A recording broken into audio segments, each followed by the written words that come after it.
Bienvenidos a este Unisabana Ágora, un espacio de reflexión de la Facultad de Comunicación de la Universidad de La Sabana. Hoy le corresponde la realización a este evento al Departamento de Comunicación Pública que dirige el profesor Juan David Cárdenas. Recuerden, vamos a tener 20 minutos de intervención de nuestro invitado, el doctor Gabriel Cifuentes, secretario de Transparencia de la Presidencia de la República, quien va a disertar, nos va a hablar sobre la lucha contra la corrupción, el peor enemigo que tenemos en los últimos tiempos. Tenemos transmisión vía streaming por nuestra señal de video en la página de unisabanaradio.tv, en la página de la Universidad de La Sabana también pueden acceder a esta señal. Recuerden que nos pueden hacer sus preguntas y comentarios también utilizando el numeral de nuestras redes sociales Unisabana Ágora. ¿Quién es nuestro invitado de hoy? El doctor Gabriel Cifuentes es abogado y magíster en Derecho de la Universidad de los Andes, es becario Arthur Vanderbilt de la Universidad de Nueva York, de donde es magíster en Derecho Internacional. Actualmente está cursando el doctorado de Derecho Penal en la Universidad de Roma. Antes de ser designado secretario de Transparencia de la Presidencia de la República, cargo que ejerce actualmente, se ha desempeñado como director de Justicia, Seguridad y Gobierno del Departamento Nacional de Planeación, fue asesor en la Fiscalía General de la Nación y director de Gestión Interinstitucional en la Unidad para las Víctimas. También ejerció como auxiliar judicial en la Corte Constitucional y fue pasante de la Sala de Aplicaciones de la Corte Penal Internacional. Desde el año 2014 es docente de la Facultad de Derecho de la Universidad de los Andes. Gabriel Cifuentes, nuestro invitado de este Unisabana Ágora, que se enmarca dentro de la Semana de la Comunicación, la 14ª Semana de la Comunicación y la celebración de los 45 años de la Universidad de La Sabana. Es experto en Derecho Internacional Humanitario, en Justicia Transicional y en Derecho Penal Internacional. Le damos la bienvenida a nuestro invitado, el doctor Gabriel Cifuentes, secretario de Transparencia de la Presidencia de la República, a este Unisabana Ágora. Doctor Cifuentes, bienvenido.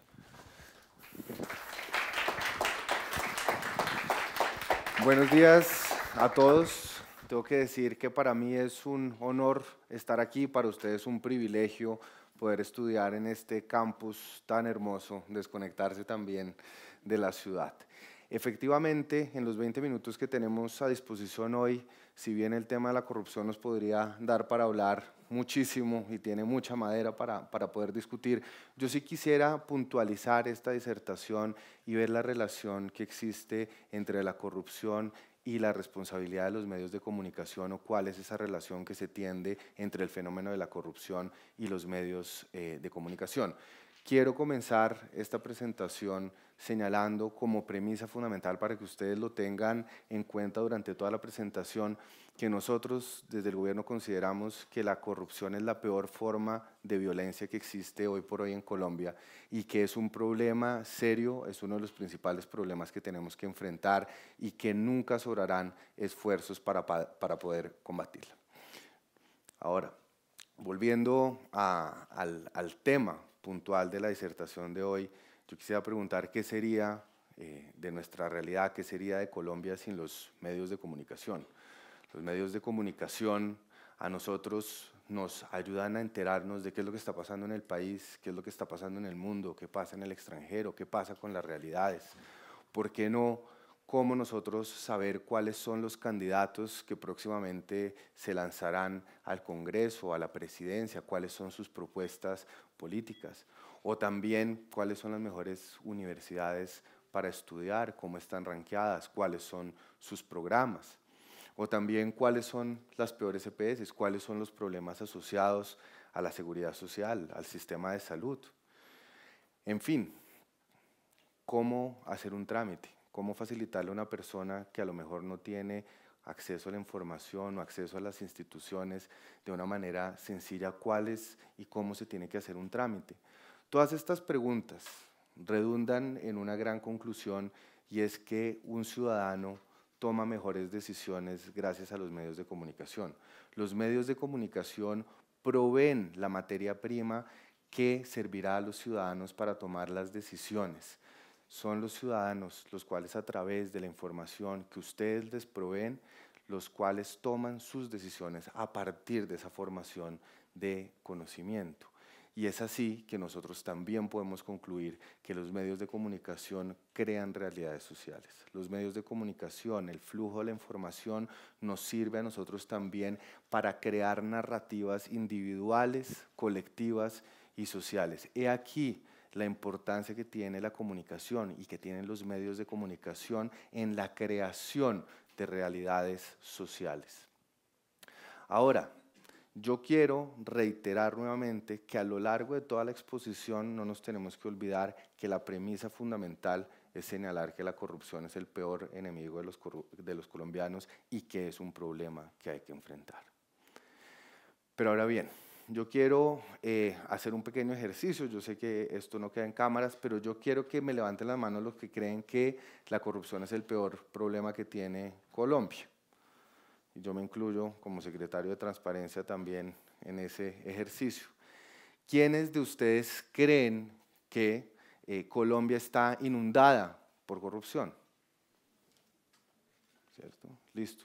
Y efectivamente, eso que nosotros vemos aquí en este pequeño sondeo tiene un reencuentro en las encuestas, sobre todo en la encuesta de la POP, en donde se señala que el 82.5% de los colombianos creen que Colombia está inundada en un mar de corrupción, que la corrupción es el principal problema que tiene este país. Pero cuando nosotros contrastamos esta opinión de los colombianos con el índice de victimización, nosotros nos damos cuenta que hay una brecha enorme entre lo que es la percepción de corrupción y lo que es el índice de victimización. Yo nuevamente les quiero preguntar a ustedes, ¿cuántos de ustedes han sido víctimas de un soborno? Es decir, ¿a cuántos de ustedes les ha pedido un policía que le paguen algo por pasar su semáforo en rojo? ¿Cuántos de ustedes han tenido que pagar por hacer un trámite y es un pago indebido? Bueno, la proporción de este sondeo no refleja el contraste de la información, pero lo que nosotros queremos ver aquí es que efectivamente hay una dicotomía entre lo que es la percepción ciudadana sobre el fenómeno de la corrupción y lo que es la corrupción como un hecho concreto, tangible, medible, sobre lo cual los colombianos pueden ser víctimas. Nuevamente, reitero, bajos índices de victimización no significa que no sea un problema que afecta a nuestra institucionalidad y que se tenga que enfrentar. Yo voy a tratar de explicar esta brecha entre la percepción y la victimización a partir de dos ideas y vamos a ver y vamos a generar un debate sobre esto. La primera idea atiende a cómo el colombiano se está aproximando al fenómeno de la corrupción o cómo el colombiano está utilizando la corrupción como verbo y adverbio para manifestar otra serie de cosas que no necesariamente atienden fenómenos de corrupción. Y la segunda teoría es ver cómo a partir de la sobreexposición en los medios de comunicación y en los diferentes canales de comunicación de hechos relacionados con la corrupción, se altera la percepción que tienen los colombianos sobre la dimensión y la naturaleza del fenómeno. Ok. De acuerdo con un estudio realizado con llegó, o digamos, una de las principales conclusiones a las que se llega es que el 77% de los colombianos que se refiere a la corrupción no entiende o no está relacionando esa referencia a la corrupción con el verdadero contenido de la corrupción. Entonces aquí hago una salvedad metodológica. En este estudio, durante un periodo determinado de tiempo, se hizo un análisis de redes, un análisis de sentimientos y que se comenzó a evaluar cuál era la relación entre los comentarios de las personas en las diferentes redes sociales y los hechos reportados por estas personas para poder así relacionarlos con posibles hechos de corrupción. En ese análisis nosotros encontramos que muchos de los colombianos que utilizan la palabra corrupción o se manifiestan frente a determinados hechos están utilizando de manera, si se quiere, poco precisa el término de corrupción. Lo que nosotros también entendemos es que las personas que usan el término o el concepto de corrupción también lo hacen en un tono crítico, es decir, para expresar de manera airada su inconformismo con una determinada realidad. Es un verbo o un adverbio de asociación con otra serie de situaciones. En ese orden de ideas, cuando nosotros hacemos o le ponemos el zoom a esos colombianos que se manifiestan frente a los hechos de corrupción, vemos que hay menos intervenciones de manera informativa, menos informaciones que se están manejando de forma deliberativa, y los pronunciamientos que se hacen por parte de los colombianos frente a ciertos fenómenos es siempre en un tono crítico, en un tono de opinión generalmente airada frente a cualquier tema de la realidad. Y yo quisiera entonces ponerles a ustedes un ejemplo para aterrizar de mejor medida el punto que les estoy exponiendo. Cuando nosotros preguntamos o cuando nosotros indagamos cuáles son los principales focos de corrupción que entienden los colombianos, el que primero sale es el de la paz. Yo me pregunto cómo puede haber una realidad de hechos de corrupción frente a un proceso que está apenas comenzando y que su ejecución está apenas en pañales. ¿Y por qué no sale en esta confrontación temas tan importantes como los de infraestructura? Si en Colombia nosotros hemos tenido escándalos enormes como los de Odebrecht, o hemos tenido escándalos enormes en otros sectores tan importantes. Aquí nosotros podemos estar de acuerdo o no con el proceso de paz.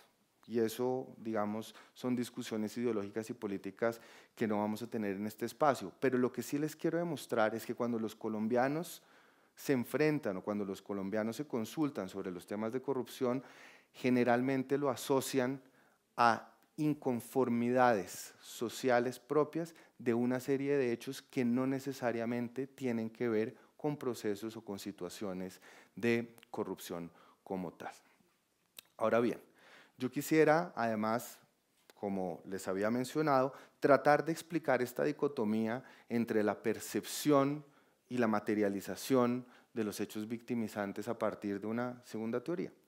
Nosotros, y creo que todos los que estamos aquí presentes, no hemos vivido un solo día de paz en nuestro país. Nosotros llevamos ya 2 generaciones donde amanecemos en guerra, vivimos en guerra, y eso naturalmente se ha visto siempre reflejado en los medios de comunicación.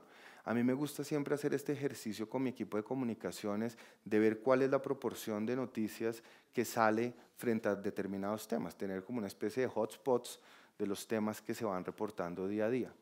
Antes de que se suscribieran los acuerdos de La Habana, uno podría decir fácilmente que el 70-80% de las noticias estaban ocupadas por temas relacionados con el conflicto.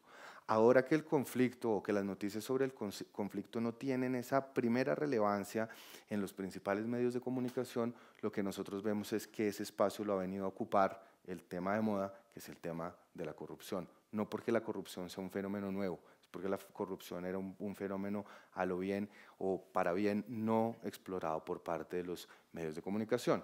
Y tenemos también un hecho fundamental. Nosotros todos los días, 3 de cada 5 noticias que tenemos en nuestros televisores, en nuestra radio, en nuestras redes, tiene que ver con organismos de control, con el fiscal, con los jueces, denunciando hechos de corrupción, señalando que se mandó para la cárcel a este personaje, que hubo coimas de este tipo. Y aquí lo que nosotros estamos viendo es que también hay una sobreexposición del ejercicio que están llevando a cabo los organismos de control. No con esto quiero decir que no tengan que seguir haciendo su trabajo. No con esto quiero decir que no tengan que seguir reportando lo que está pasando. La pregunta que nos tendríamos que hacer aquí también, a mi juicio, es: ¿será que hay más corrupción? ¿Será que por el contrario hoy estamos siendo más eficientes para combatir la corrupción y es por eso también que surgen más noticias? Son preguntas que tendríamos que hacernos. Sin embargo, al margen de las respuestas de esas preguntas, lo que sí quiero tratar de transmitirles es que existe una dicotomía entre la percepción de un hecho, la utilización del sustantivo corrupción para explicar el hecho y lo que pasa en la realidad. y en la realidad no es que no sucedan hechos de corrupción, lo que pasa es que tenemos que entenderlos y tenemos que poner una lupa también para saber cómo filtrar la información. Yo quiero además aterrizar esta idea con datos duros, porque hasta ahora ustedes me podrán decir, pero bueno, esas son conjeturas, esas son opiniones. En un reciente estudio que se realizó con la Universidad de los Andes, se determinó cuál era la relación entre la percepción y la eficiencia de las autoridades en la investigación de posibles hechos de corrupción.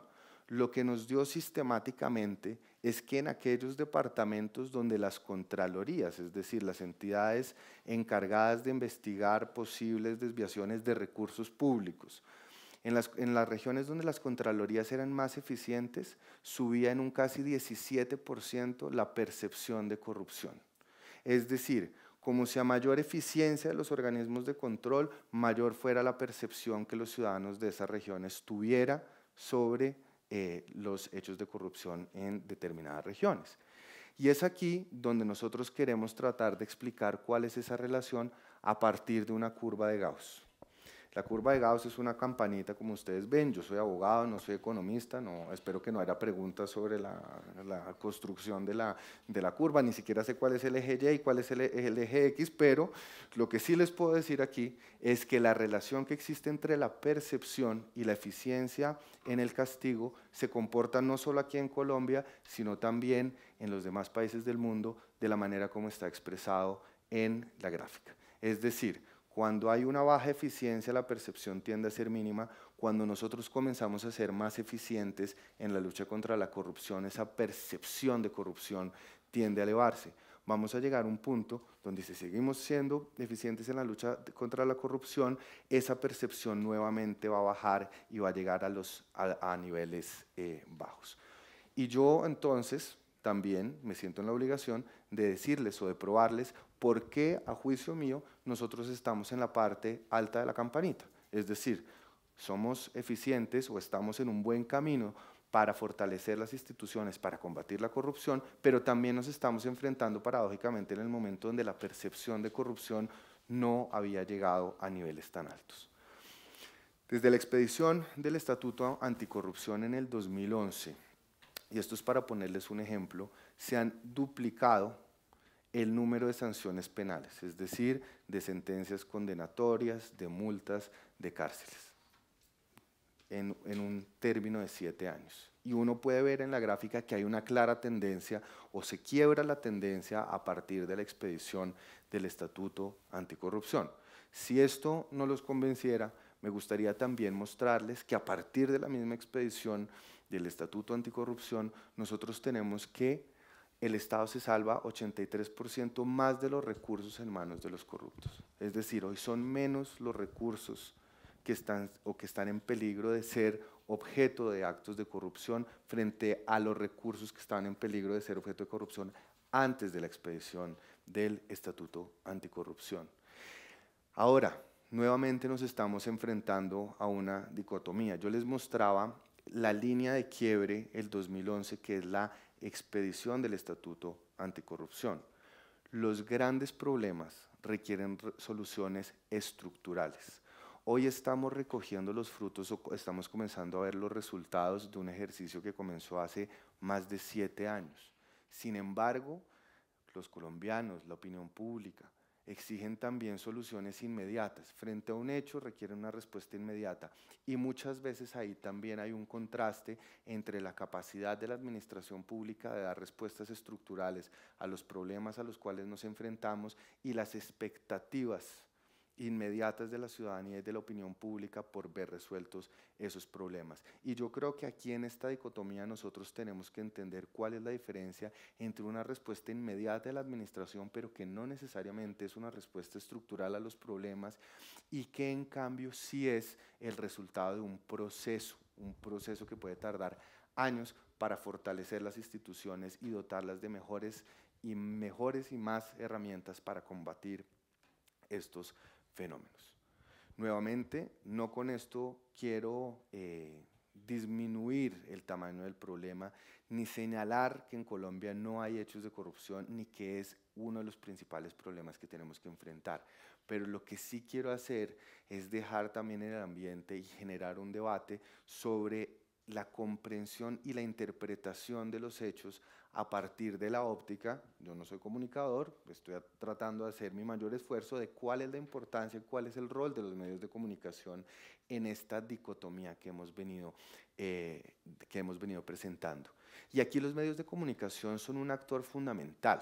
Los medios de comunicación son actores sociales que ejercen veeduría y que ejercen control y que nos pueden a nosotros ayudar a las instituciones a entender dónde están los mayores problemas. Pero por eso mismo ustedes tienen una responsabilidad social enorme. La responsabilidad social de los medios de comunicación es una de las responsabilidades más grandes, porque como nosotros habíamos visto al principio de la presentación, los medios de comunicación, la comunicación tiene la capacidad de crear realidades, tiene la capacidad de generar narrativas. A través de la comunicación hay mecanismos sociales de exigencia y de cambio. Pero es muy importante que retomemos entonces esa naturaleza de los medios de comunicación, el rol y la importancia que tienen. Los medios de comunicación hoy en día tienen la capacidad de hacer que un país se salga de la Unión Europea, o tienen la capacidad de que niñas en Bolívar y en Atlántico se dejen de poner la vacuna del papiloma humano, o los medios de comunicación y la comunicación mal manejada, no quiero generalizar, pero la comunicación mal manejada, en el ejemplo más reciente que tuvimos, fue capaz de revertir el resultado de un plebiscito, de un referendo, señalando que había, por ejemplo, una ideología de género en los acuerdos de La Habana. Y eso es un manejo de la comunicación. Y la comunicación tiene que ser manejada responsablemente, porque la comunicación es el insumo principal para la toma de decisiones, y ese proceso de toma de decisiones es el insumo principal para crear realidades. Entonces el llamado también que nosotros hacemos es entender que los medios de comunicación y la comunicación sirven para construir un discurso social, para llegar a acuerdos sociales y para forjar y diseñar el imaginario social. Este es un trabajo de corresponsabilidad. Ustedes como comunicadores y nosotros como instituciones públicas estamos en este mismo barco. Ustedes desde su orilla, nosotros desde la de nosotros. Al margen de cualquier diferencia que tengamos, ambos tenemos responsabilidad social frente a los fenómenos que más afectan a nuestra comunidad. Y en ese orden de ideas yo no me permitiría darles a ustedes una clase de comunicación, pero sí volver a lo básico y que ustedes recuerden esa primera clase de periodismo, de comunicación social, de ser responsables también en el manejo de la comunicación para poder redimensionar y para poder reconducir la comunicación a esa función y ese rol social que cumplen. Muchas gracias.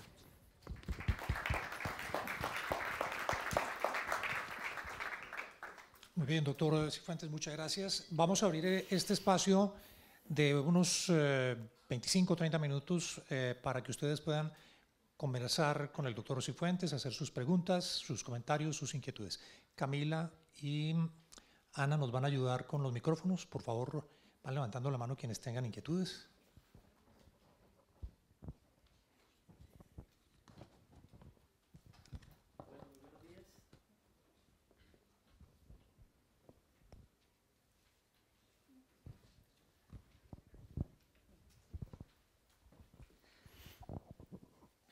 Muy buenos días al secretario.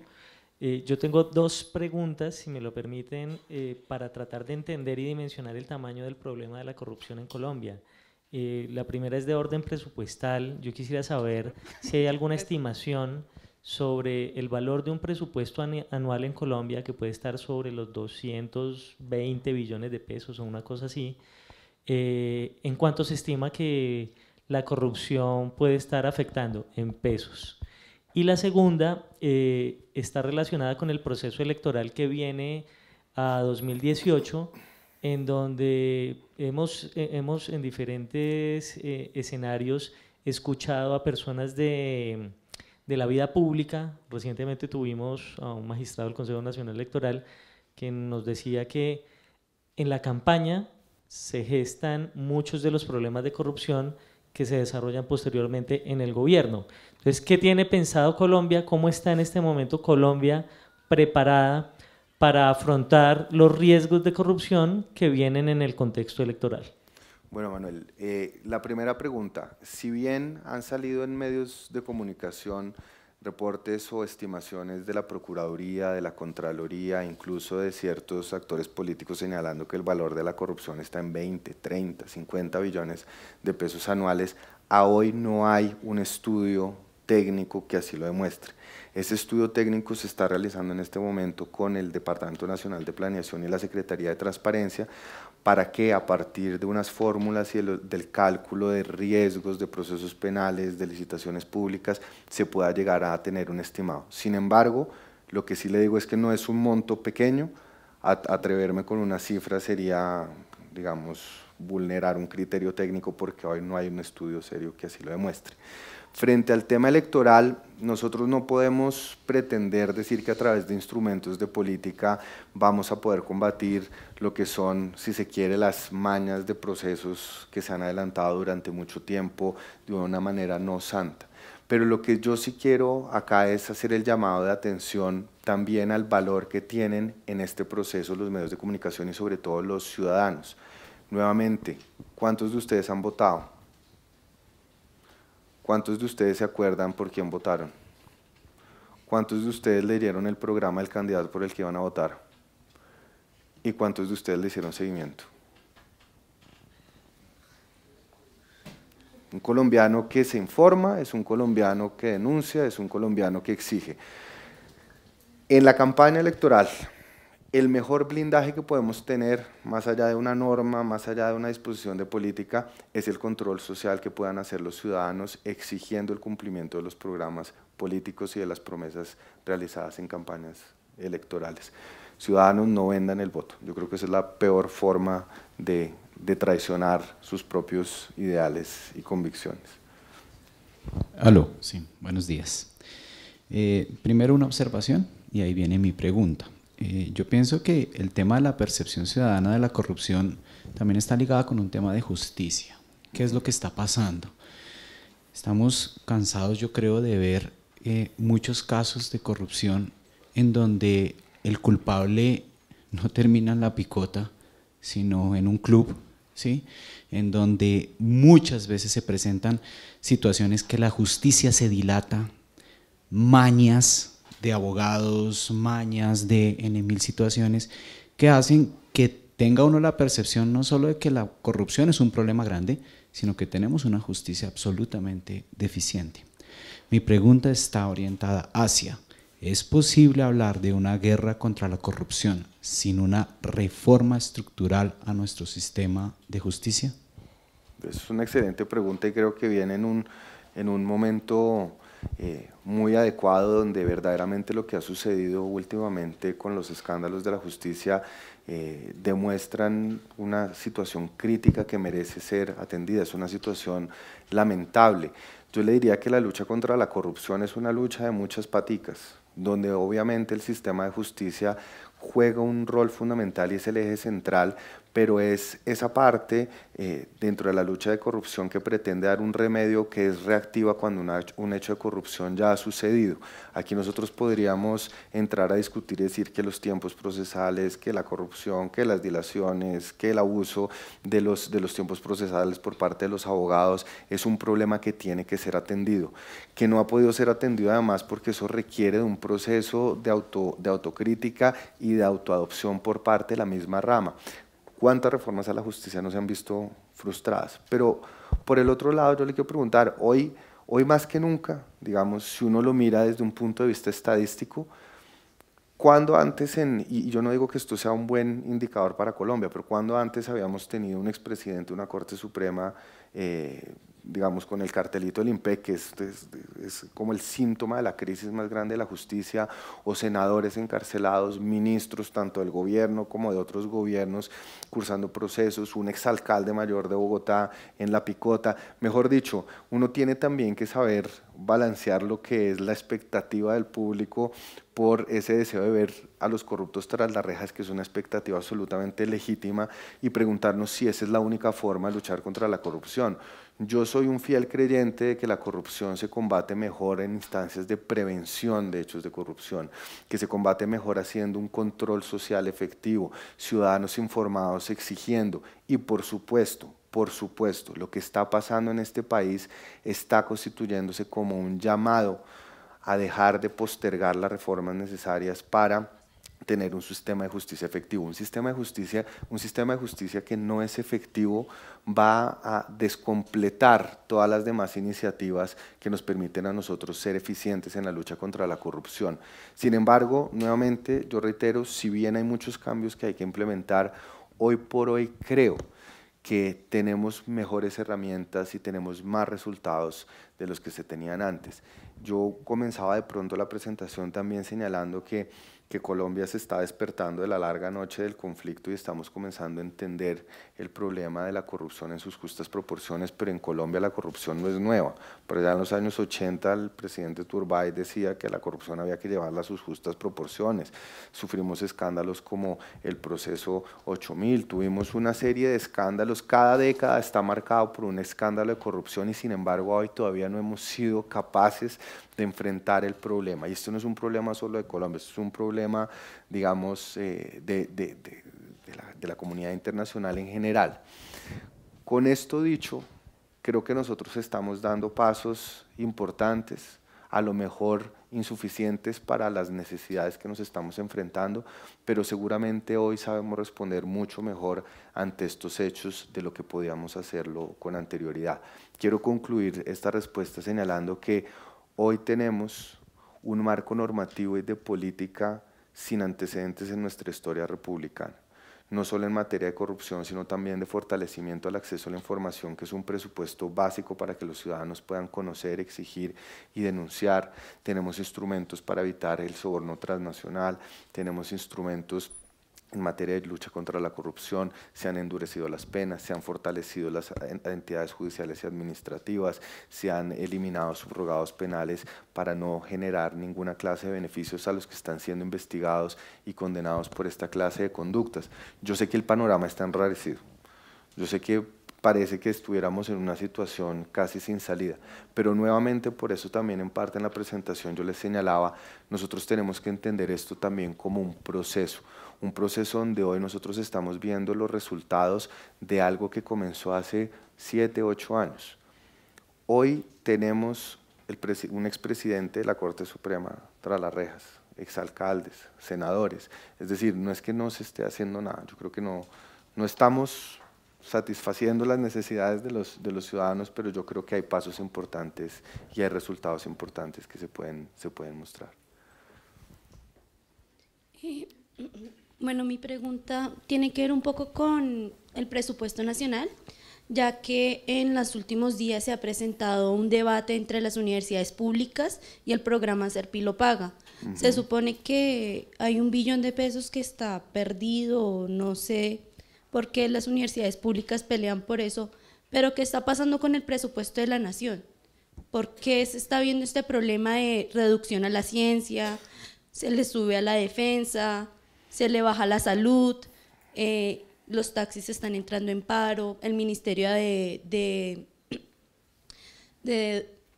Educación entró en paro hace poco, también se prevé un paro en el Ministerio de Salud? ¿Qué está pasando con esto? Pero yo te voy a hacer una pregunta. ¿Tú me preguntas esto porque lo asocias a un hecho de corrupción o lo preguntas en términos generales? No, porque es que, bueno, mi familia pertenece al Ministerio de Salud y hay casos de corrupción que no se han destapado porque no se le ha podido poner un nombre a una persona. ¿Cómo puede hacer un ciudadano para delatar esto si hay muchos ministerios que no dan información? De acuerdo con la ley 1712, que es la ley de acceso a la información, de transparencia de acceso a la información, toda la información que no tenga un carácter clasificado reservado es información pública y debe ser entregada a los ciudadanos, ya sea porque está publicada en su página web, ya sea porque a través del derecho de petición se puede entregar. Por otro lado, también está cursando en el Congreso un proyecto de protección a denunciantes para generar las condiciones necesarias de que aquellas personas que estén en conocimiento de un posible hecho de corrupción puedan sin ningún problema denunciar y tener garantías desde un punto de vista de seguridad laboral y administrativas para que estas denuncias se puedan dar. Pero yo te quiero también, o sea, no tiene que ver con temas de corrupción, pero creo que sería injusto no responder la pregunta desde lo que yo pueda decirte como Gabriel Cifuentes, sino como secretario de Transparencia. Colombia, a partir de hace 3 o 4 años, sufrió probablemente una de las peores crisis económicas debida también a la caída de los precios del petróleo, lo cual afectó absolutamente el presupuesto. Pasamos de tener presupuestos de inversión de casi 23 billones de pesos a tener presupuestos de inversión de 2 o 3 billones de pesos. Eso por supuesto que afecta no solo las arcas del Estado, sino todos los proyectos que se financiarían con el presupuesto general de la nación. Entonces no podemos desconocer que ha habido unas situaciones de crisis y de efectos económicos de crisis internacionales que han podido tener un impacto sobre las inversiones públicas. También tu pregunta iba, inversiones, ¿y qué más? Y el presupuesto, o sea, con los cambios y modificaciones que se han hecho. Y entonces la segunda cosa, frente al presupuesto de educación, es la primera vez en décadas que el presupuesto tanto de funcionamiento como de inversión para el sector de educación es superior al presupuesto de defensa. Eso nunca había pasado en la historia de Colombia. La inversión que se está haciendo en los últimos 7 años en materia de educación es un presupuesto sin precedentes. En un país todavía en guerra se decidió y se tomó la decisión política de invertir más de 34 billones de pesos del presupuesto en la educación, lo cual constituye prácticamente el 20% del presupuesto general de la nación. Entonces yo sí creo que ha habido también esfuerzos por reacomodar los presupuestos a las necesidades y al fortalecimiento de la educación en Colombia. Bueno, buenos días. Hola. Yo quería volver al tema de los expedientes en los altos cargos y yo quería preguntarle, ¿no cree que todos esos expedientes a funcionarios públicos y magistrados, o sea, esa gran cantidad que ahora están abiertos no son por prevención, sino porque ya llega un punto en el que no se pueden tapar, o sea, no se pueden hacer ocultos hacia la opinión pública, o sea, ya llega un punto en el que son tantos que ya la opinión ya empiezan a ser visibles y ya todo el mundo empieza a hablar al respecto, entonces ya llega.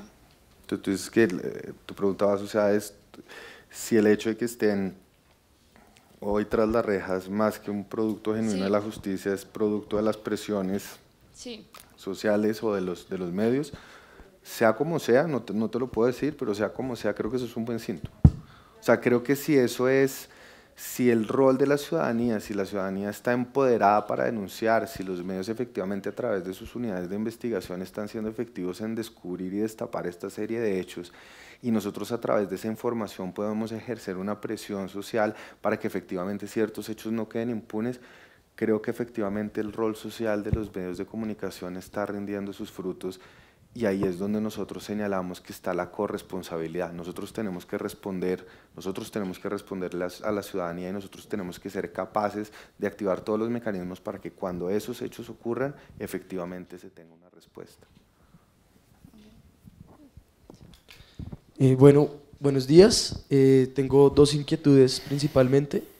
La primera, si bien ya hablábamos de los órganos de control, pues son los encargados de realizar como la fiscalización, la veeduría de los diferentes cargos públicos que se tienen, pero asimismo, ¿quién garantiza que, digamos, poniendo un ejemplo, el fiscal general de la Nación haga un estudio de todos los casos que le llegan y no que se empapelen unos cuantos y otros sí sean los investigados en temas de corrupción claramente? Y asimismo con los otros órganos de control, es decir, si llegan 10 casos, los 10 casos, ¿quién garantiza que esos 10 casos sí se estudian y no solo se estudian 7 y se empapelan 3? Porque si bien la corrupción se maneja también desde temas económicos, también se maneja desde el clientelismo, también se maneja desde el manejo de de relaciones entre un político y pues los mismos órganos de control. Entonces, ¿quién puede garantizar que esos procesos pues lleguen a feliz término en la totalidad de las denuncias que se realizan? Y en segunda instancia, Gabriel hablaba acerca de que la sociedad y los medios de comunicación son quienes tienen que hacer como ese control social, pero asimismo uno como ciudadano, ¿dónde puede acercarse a decir, hey, este político está en corrupción, tengo estos datos, porque es que cuando uno lo intenta, las puertas están cerradas, y cuando uno va a los medios de comunicación, se da cuenta que muchos medios de comunicación están comprados por los mismos políticos a los cuales uno quiere denunciar. Entonces, si uno se da cuenta, órganos políticos cerrados pues para los ciudadanos, y los medios de comunicación tienen problemas de corrupción también con los mismos políticos. Entonces uno como ciudadano, ¿qué hace ahí? Porque por donde mire se encuentra solo. ¿Ahí cuál sería la solución? ¿Cómo es su nombre?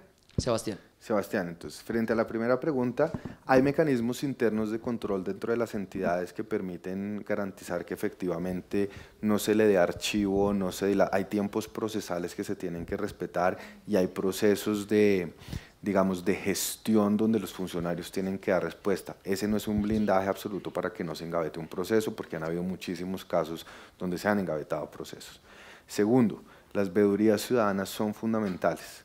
A través del derecho de petición usted le puede pedir al fiscal seccional, al tribunal, al procurador, al contralor sobre el estado de un proceso. No le va a dar información sobre el contenido del proceso porque eso es una información de carácter clasificado, pero sí le podrá decir cuál es el estado de avance del mismo. Tercero, nosotros desde la Secretaría de Transparencia, cuando tenemos esta clase de casos, generamos una serie de alertas y comenzamos a convocar desde las cabezas de las entidades para que efectivamente esos procesos se muevan. Nosotros recibimos aproximadamente 900 derechos de petición al mes que tramitamos y muchos de esos derechos de petición que contienen denuncias o que contienen denuncias sobre la demora en el desarrollo de los procesos, nosotros los tomamos e impulsamos los procesos para que efectivamente se dé respuesta. Frente a la segunda pregunta, y es ¿qué pueden hacer los ciudadanos? Los ciudadanos tienen la capacidad de denunciar ya sea ante las entidades de control, ya sea ante la Secretaría de Transparencia, para que se abra un proceso y para que nosotros también, a través de los canales de impulso que tenemos, podamos darle trámite a esas denuncias. Bueno, buenos días, Gabriel. Hola. Mi pregunta es, ¿cuáles son las estrategias que tiene Transparencia por Colombia junto con Presidencia para combatir la corrupción? Si se ha tenido en cuenta crear una nueva comisión de acusación que no sean los mismos con los mismos. Una claridad, Transparencia por Colombia es una ONG Sí. y la Secretaría de Transparencia sí. son dos cosas distintas. Okay. O sea, nosotros somos un órgano consultor de la Presidencia de la República, encargados de la formulación y el seguimiento de la política pública. Manejamos el observatorio de información donde nosotros consolidamos bases estadísticas para la mejor toma de decisiones y tenemos también un grupo de denuncias. Transparencia por Colombia es una organización social. ¿Qué estrategias tenemos? Justamente en diciembre se está haciendo una rendición de cuentas sobre la evaluación de la política anticorrupción, que es el COMPES 167, del 2013, donde nosotros no solo tratamos de fortalecer la participación ciudadana, la veeduría de los ciudadanos, nosotros también hacemos parte de diferentes instancias articuladas de coordinación, tanto de inteligencia como de investigación judicial. Nosotros reportamos, demandamos y hacemos seguimiento especial a diferentes casos.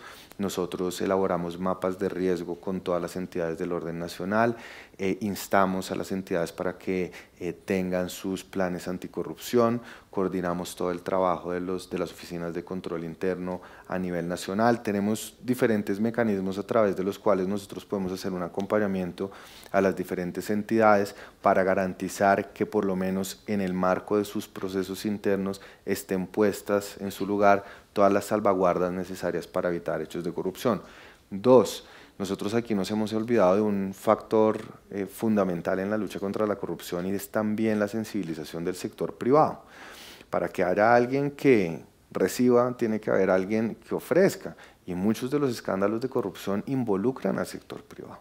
Entonces nosotros también emprendemos una serie de acciones, firmamos pactos de transparencia, coordinamos las oficinas de cumplimiento o apoyamos a las oficinas de cumplimiento, establecemos capacitaciones para implementar estándares para evitar hechos de soborno transnacional, hacemos evaluaciones a las empresas que voluntariamente se someten al programa de empresas activas anticorrupción para verificar si están o no cumpliendo con los estándares de cumplimiento necesarios para tener las salvaguardas internas y evitar cualquier clase de soborno, y trabajamos con las comunidades en el fortalecimiento de las veedurías ciudadanas. Por ejemplo, hoy por hoy en el escenario post-conflicto hay una estrategia muy bonita que se llama 50 por 51. En esta estrategia nosotros acompañamos a los 50 alcaldes que tienen la misión de construir los 50 kilómetros cada uno de vías para el posconflicto, y aquí nosotros con cada uno de ellos suscribimos un pacto de transparencia, tenemos a partir de instrumentos y de veedores ciudadanos el seguimiento de las obras, y a la vez capacitamos a estudiantes, organizaciones, juntas de acción comunal y veedurías ciudadanas para que el desarrollo de esas obras efectivamente cuente con el acompañamiento social y se puedan hacer denuncias cuando algún hecho de corrupción pueda ocurrir. Vale, y como segunda pregunta, ¿cuál sería el principal reto que tendrá que afrontar para el próximo gobierno contra la lucha por la corrupción? Lo primero, la despolitización de la corrupción. La corrupción no puede, la lucha contra la corrupción no puede ser bandera de la izquierda, del centro. La lucha contra la corrupción es una cuestión transversal a cualquier ideología. Esto es un problema de Estado y no es un problema de gobierno. Segundo, yo creo que hay un gran reto fundamental, y es en la sensibilización social sobre la importancia de la participación política y la participación ciudadana. Muchas veces nosotros nos quejamos pero no actuamos. Lo importante también es que asumamos conciencia de que somos seres políticos, y como seres políticos también tenemos el derecho y la obligación de exigir el cumplimiento de las políticas. Para mí la ciudadanía aquí es el factor central, el veedor central en la lucha contra la corrupción. Listo, gracias. Gabriel, buenos días. Buenos días. Yo estoy totalmente de acuerdo con que la ciudadanía, todos nosotros somos un actor fundamental en el control social, pero como usted mismo lo mencionaba al comienzo de su exposición, un ciudadano bien informado es un ciudadano que tiene herramientas para hacer control. Yo en clase hago mucho la reflexión en torno a, por ejemplo, cómo es muy difícil encontrar un senador, un representante a la Cámara, una institución pública que asuma el tema de la transparencia y la rendición de cuentas como algo voluntario, como algo que contribuye precisamente a fomentar esos procesos de control social. Muchos lo hacen porque es una obligación, y hay muchos que ni siquiera lo hacen. ¿Cómo tratar de construir o de generar? Yo creo que es una cultura de la transparencia que creo que no necesariamente tiene toda la carga en nosotros, sino que a veces también obedece a que haya unos cambios culturales dentro de las instituciones. Yo sé que existe el derecho de petición, que existen las veedurías, hay rendiciones de cuentas, hay audiencias públicas, yo puedo decirle al Consejo, habla un cabildo abierto, pero a veces queda un poco la sensación en el aire de que el ciudadano no lo hace, la institución como que asume que no es necesario hacerlo. ¿Qué se está trabajando ya desde la perspectiva más de pronto cultural, no tanto de legislación ni política, sino desde la cultura, para tratar de generar en las autoridades esa sensación de que esto no es una obligación, sino es algo que contribuye a que tengamos un país mucho más transparente? Usted lo señala muy bien. Yo creo, lo primero y el primer consejo para todos es, fíjense bien a quién eligen, ¿no? Pues, es decir, el presupuesto básico. Lo segundo, nosotros trabajamos mucho lo que llamamos las rutas de la integridad.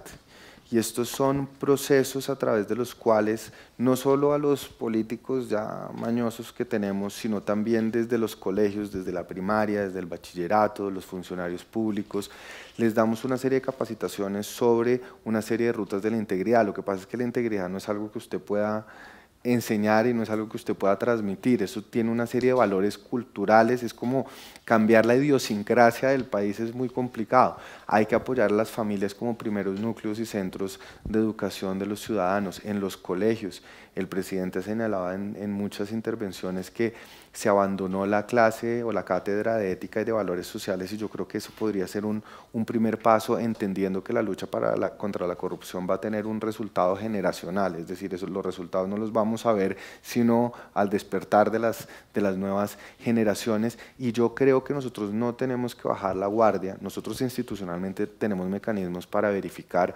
cuándo se están haciendo rendiciones de cuenta y cuándo no. Yo no le puedo cambiar el chip a un senador que lleva 50 años en el Congreso, pero nosotros como ciudadanos sí podemos, a partir de esos mecanismos, así sean precarios que tenemos, exigir que efectivamente rindan cuentas y también castigarlos políticamente. Yo creo que el castigo político es algo que tiene que evaluarse y tiene que aplicarse en todas las circunstancias. Nos queda tiempo para una última pregunta, profesor Juan Carlos. Mi pregunta es, ¿cuál es el papel o qué importancia tienen actualmente todas las tecnologías de la información y la comunicación, redes sociales, blogs y todo esto en esa lucha contra la corrupción? ¿Cuáles son los factores a favor que tienen y cuáles podrían ser, digámoslo, los peligros que tienen estas redes sociales cuando nosotros estamos hablando de temas de corrupción? Bueno, sin lugar a dudas, yo creo que hay tantos argumentos a favor como tantos argumentos en contra. Lo primero que hay que reconocer es que eso es una realidad que existe y es algo que uno tiene que enfrentar, y eso es algo que en los últimos 10 años no teníamos avances. O sea, los avances de los últimos 10 años, hoy la política se hace en 140 caracteres. Sí, entonces hay que entender la nueva dinámica y la nueva composición de las dinámicas sociales a partir de las redes sociales. ¿Qué es lo bueno?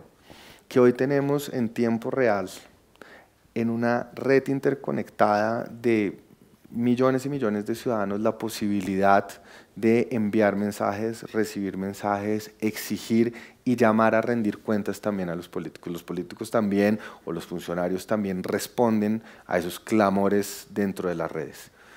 Yo sí, sin embargo, y hoy justamente salió un artículo de Laura Gil en el Tiempo que hablaba de las nuevas tendencias en el desarrollo de las noticias y cómo se manejan las noticias en el in your face, de esta teoría del comunicador Munz, si no me equivoco, y es también moderar el tono y ser muy responsables, sobre todo para los que manejan noticieros, medios escritos, canales radiales, manejar y evitar mucho que se caiga, por ejemplo, en discusiones que no sean objeto de debate, sino que sean objeto de incriminación, manejar el tono, manejar también los fake news. Yo les estaba poniendo el ejemplo, y no porque yo trabaje para el gobierno, ni más faltaba, ni porque yo esté de acuerdo con el proceso de paz, podemos tener todas las diferencias del mundo en ese sentido, pero recuerden qué fue lo que pasó con el plebiscito para refrendar los acuerdos de La Habana. 15 días antes, 3 semanas antes, hubo una explosión en las redes sociales, señalando que los acuerdos de La Habana implementaban una ideología de género y que se iba a revertir el modelo de la familia en Colombia cuando en ninguna de las 300 páginas del acuerdo se señalaba. En las redes sociales, por ejemplo, yo me enteré de esto ayer preparando justamente la intervención de hoy, ahí están los trolls, como estas personas contratadas para generar noticias y generar este ambiente y caldear el ambiente político y generar unas tensiones absolutamente innecesarias y desinformar al público. Entonces yo creo que uno tiene que moderar el tono, uno como usuario de las redes sociales también tiene que saber calibrar esos mensajes, y yo creo que aquí la responsabilidad grande también recae en los medios de comunicación que también tienen participación en las redes sociales para no caer en la trampa de las noticias falsas y de las noticias que desinforman a los ciudadanos. Muy bien, doctor Gabriel Cifuentes, muchas gracias. Un aplauso, por favor, para el doctor Cifuentes, que nos ha acompañado en esta mañana. Un pequeño detalle que le entrega la Facultad de Comunicación. Muchas gracias. En próximos días, 9 de noviembre, muchas gracias, doctor Cifuentes. Próximo 9 de noviembre tendremos el siguiente Unisabana Ágora, que estará a cargo del Departamento de Gestión. A ustedes muchas gracias y que sigan disfrutando de esta Semana de la Comunicación.